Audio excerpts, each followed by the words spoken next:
On this episode of SHS Today, first, we have a staff feature with someone you may have seen around the school but don't know that much about. Then, we get more information on some of the services our public library offers. And lastly, we look into some of the new classes being offered to students next year.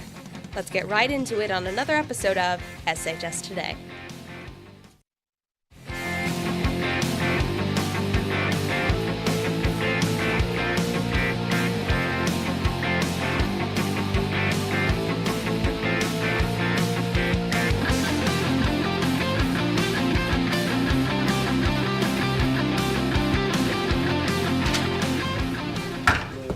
So did you get some good shots? Yes. Okay, let's do this. SHS Today starts now. Welcome back to school, everyone. I'm Collin Williams. And I'm Taylor Nunlee. We've got plenty to tell you all about, so let's get started. The South and West Washtenaw Consortium Open House has been rescheduled for tonight from 6 to 8 here at the high school. Come see a showcase of all the SWWC classes being offered here at Saline High. You may not even know the name of the person who leads the custodial staff in their duties. Meet the man who has worked here for over 30 years keeping our high school clean, Gordy Boucher. Gordy Boucher is a custodian for us here at the high school. He is very reliable, very accommodating. We couldn't survive without him. Easygoing. Someone that if you need something, you can count on him to be there, get it done right, and promptly. Mr. Gordon Boucher began as a substitute custodian at Saline after his freshman year of high school and was hired full-time shortly after graduating. Over the past 34 years, he's worked in several Saline area schools, and we sat down with Gordy and talked to him about his responsibilities. Here we open the building up, turn all the lights on, kind of walk through the building, check things out, make sure that the heat's fine. In the warm months, the air conditioning's working. Then I get on the computer and go through all of the classrooms and check the heat, check all the air handlers and everything, make sure everything's running properly. We also asked Gordy what he likes to do outside of work. I bowl, I play golf, I usually take a trip with my son and we go snowmobiling in the UP once a year, and I like to fish. The kids that go to Saline they're awesome kids compared to a lot of places that I've heard. These kids here are actually very well behaved. We never really have that many instances of anything that goes on, so in that part, it's a nice place to work. Thanks, Gordy. Saline's own Tin Tones will be offering sing-a-grams on Thursday the 12th.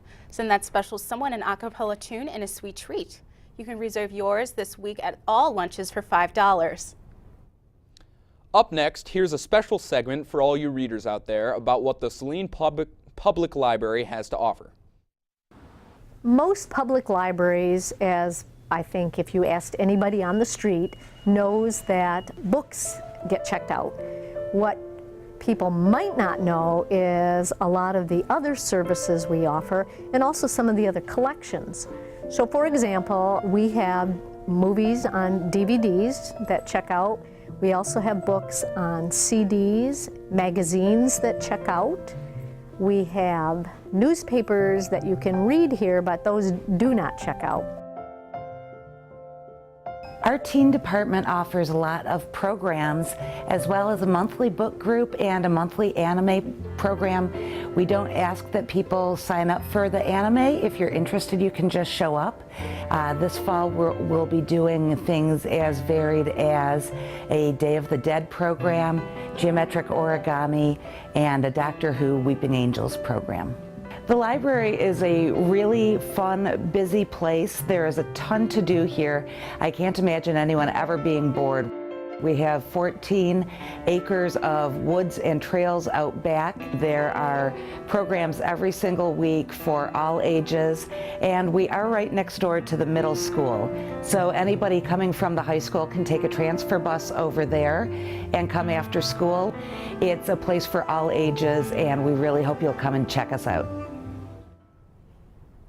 The library is also a great resource if you don't have access to the internet or need a quiet place to study. While students are busy registering for classes, some new classes are going to be implemented next year.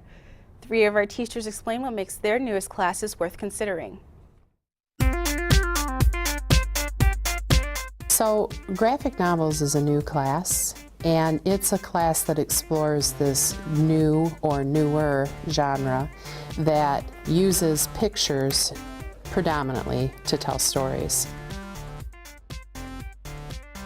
I'm really excited to have this new class offered to kids.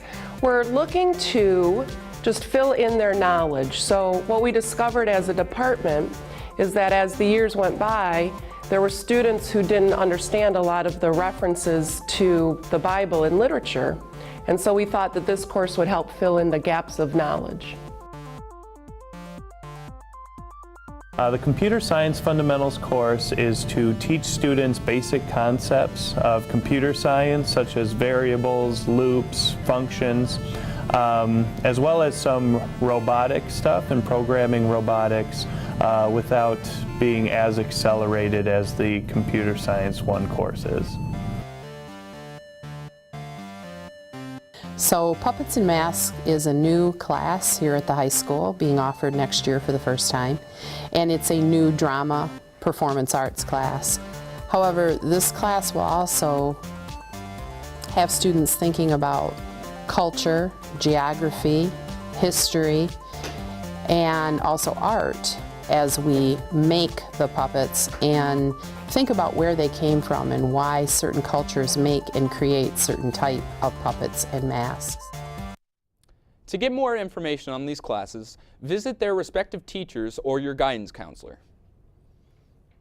In a follow-up to a previous story, the state of Michigan has denied the ACT appeal that would have changed the SAT back to the ACT.